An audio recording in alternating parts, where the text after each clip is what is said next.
Good morning, everybody. Thank you for the introduction, Nicola. That's quite a lot I did in 30 years, I think, yes. I have a bit of the same problem as Nicola have with my voice. I think everyone is a bit under the weather at the moment, but I will try and do my best and run you through my presentation. I would like to take you on a bit of a short adventure in three sections, so to speak. First of all, I would like to tell you something about how this Urban Agenda Partnership on Circular Economy came about and how it is functioning. I don't think that everyone is knowledgeable about that.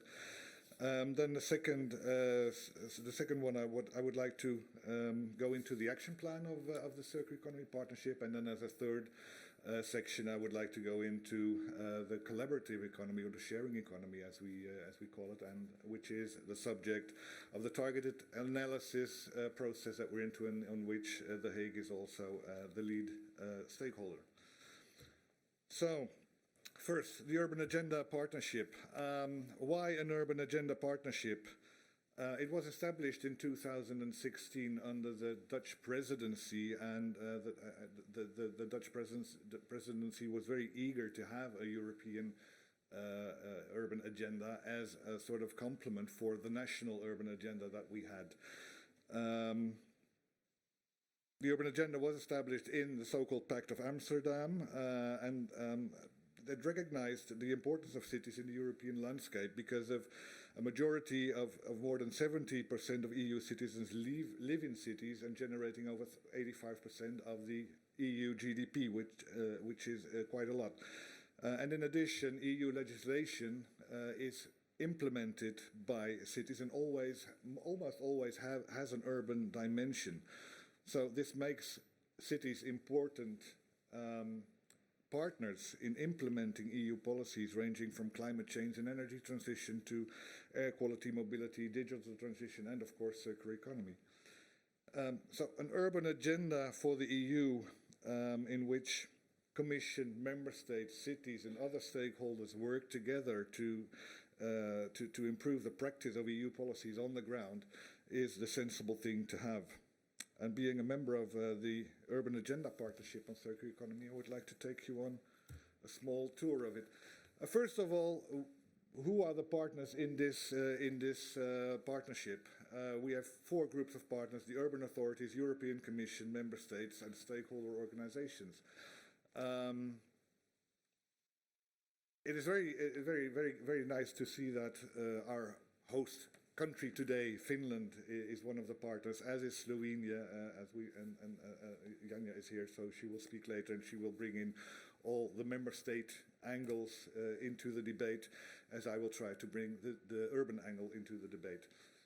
What is interesting also is that we had a very good involvement of the European Commission in this whole process, especially from DG Regio and DG Environment, which are very much very valued partners. And for example, DG Regio was the one who brought us into contact with ESPON to do a targeted analysis on the collaborative economy.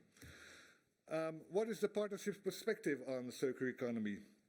Well, I mean, we all know, or we all hear, that circular economy is about system change.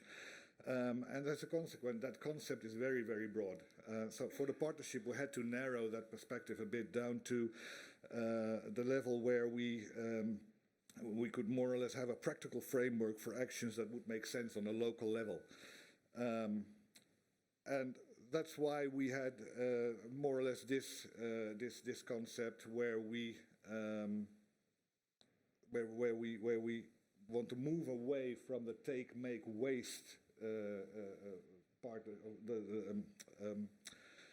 the take, make, waste model, which is in fact aimed at destroying value, to a more circular perspective aimed at retaining value as long as possible at the highest possible level in the circular process, in the economic process.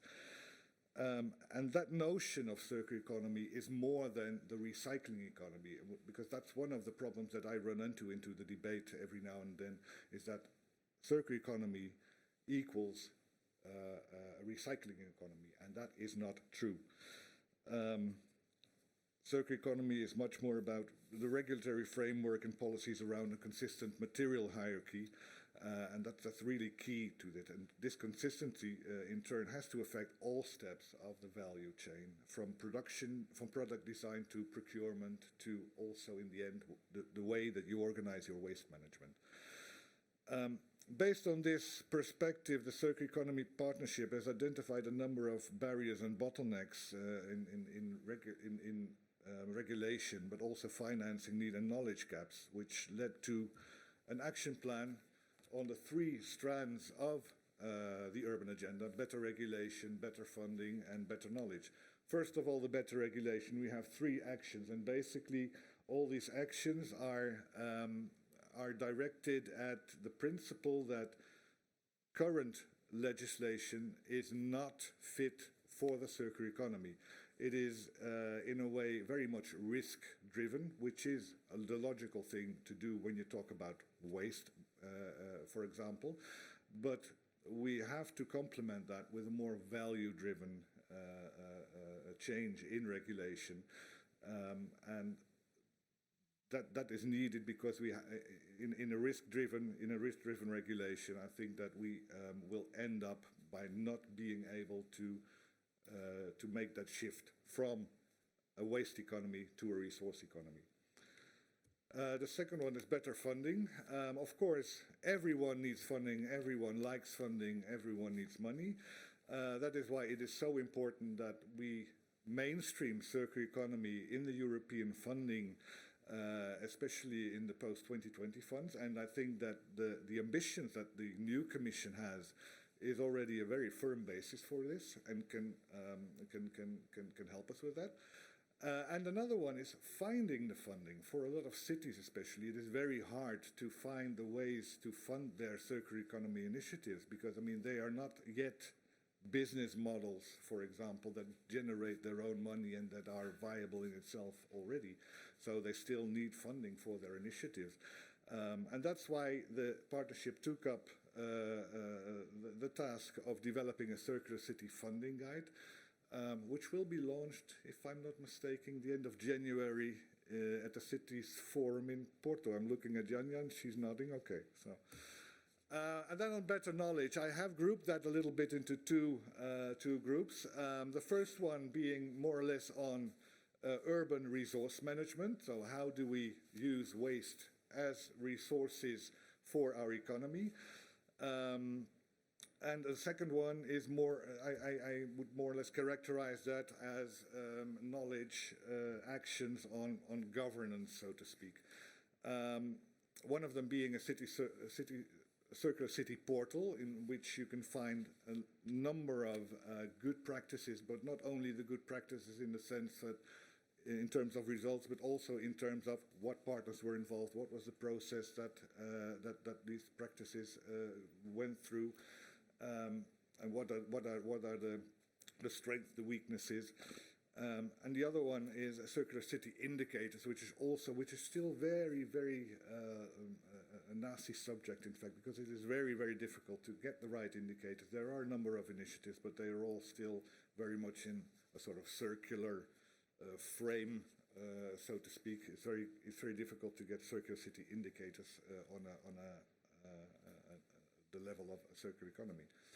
And the third one is the collaborative economy knowledge pack, as we have called it, and that is what the next section will be about. This was a subject of the targeted analysis, which is still ongoing.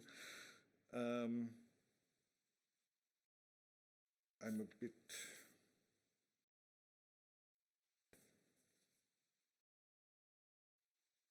Yeah, okay. Actually, the discussion about sharing economy or collaborative economy started here in Helsinki for the partnership. I think it was at the Ministry of Economic Affairs here, where we were in some kind of very small and hot room discussing what sharing economy could be or should be, and what the link is to the circular economy. And at first, at the start of this discussion, the concept was very much aimed at the digital platforms, like Airbnb, Uber, eBay. And during the discussion, we concluded that these digital platforms are not the sharing economy. They are maybe vehicles for the sharing economy.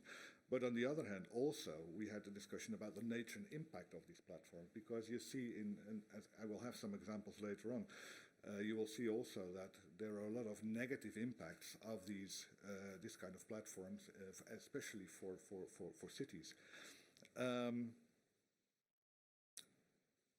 Discussing a bit further, we found that there is a wide variety of characteristics by which the concept of collaborative economy can be defined, ranging from for-profit, for-benefit, centralized, decentralized, global, local, online, but also offline platforms and offline communities, because it doesn't always have to be online. And that is more or less the result of that discussion is more or less illustrated by this picture, where in the left hand top quadrant, let's say the for-profit globalized initiatives are, and the for-benefit and local initiatives are on the right-hand side, on the right-hand side down quadrant. And that is, in fact, where we want to focus, because that is where, in our view, the benefits, the local benefits of the sharing economy and the collaborative economy can be reaped. The next slide I think I will skip, because I took that from, I think that will be in the presentation of Lucas as well, probably.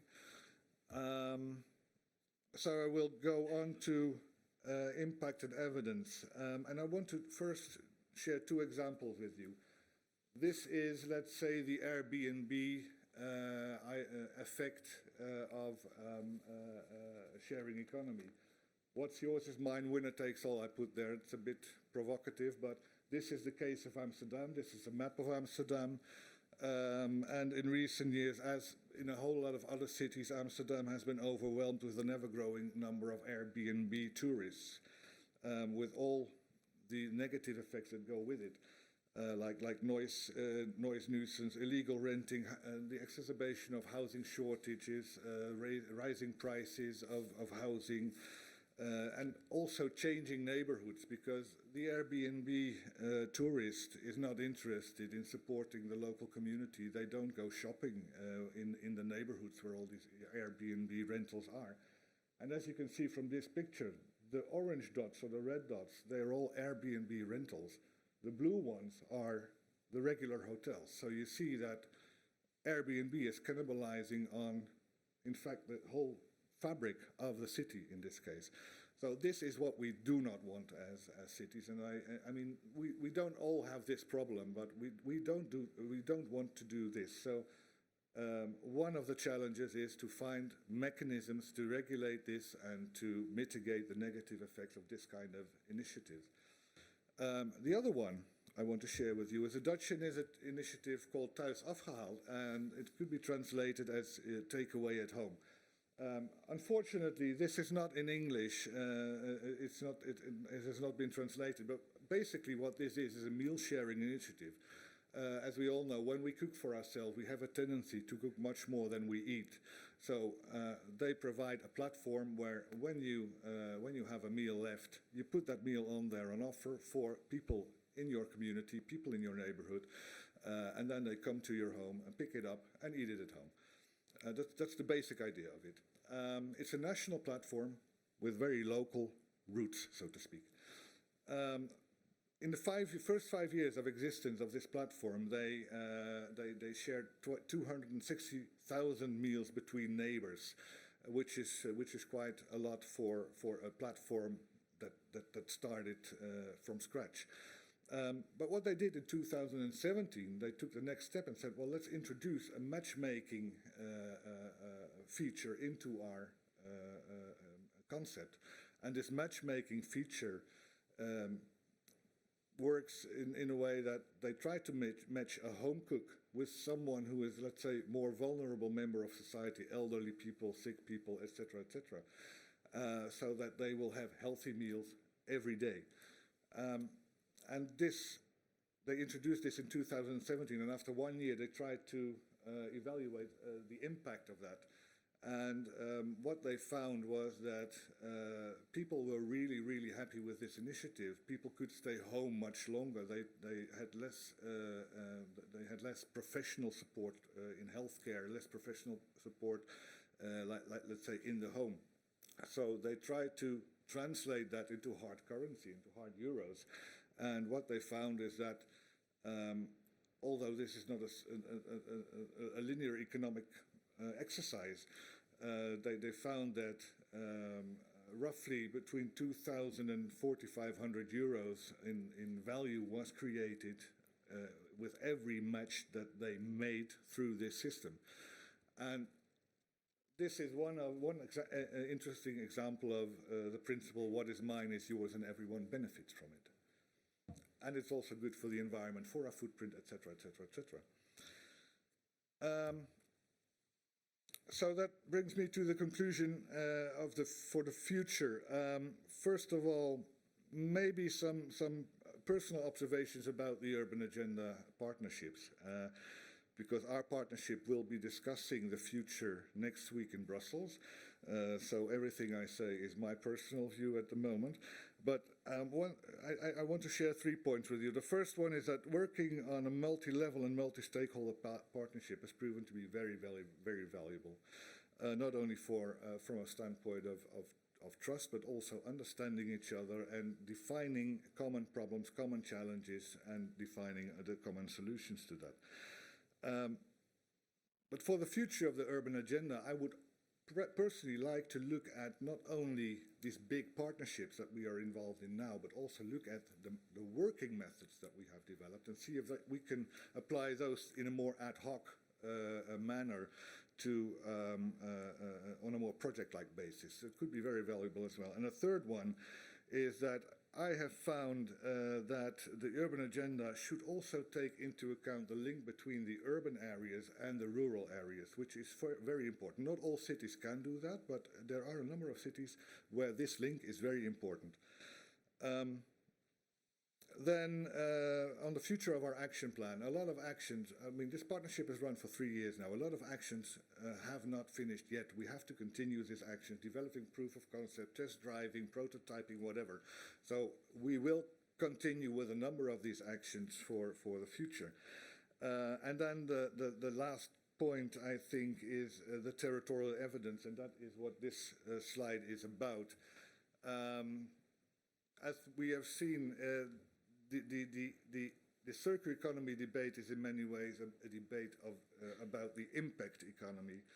And that is where I think the gathering of data is still insufficient. We know how to gather data about, let's say, the linear economy, about GDP, about jobs, about growth, but we don't know exactly still how to gather data and how to interpret data about the impact in terms of inclusiveness, sustainability, social responsibility.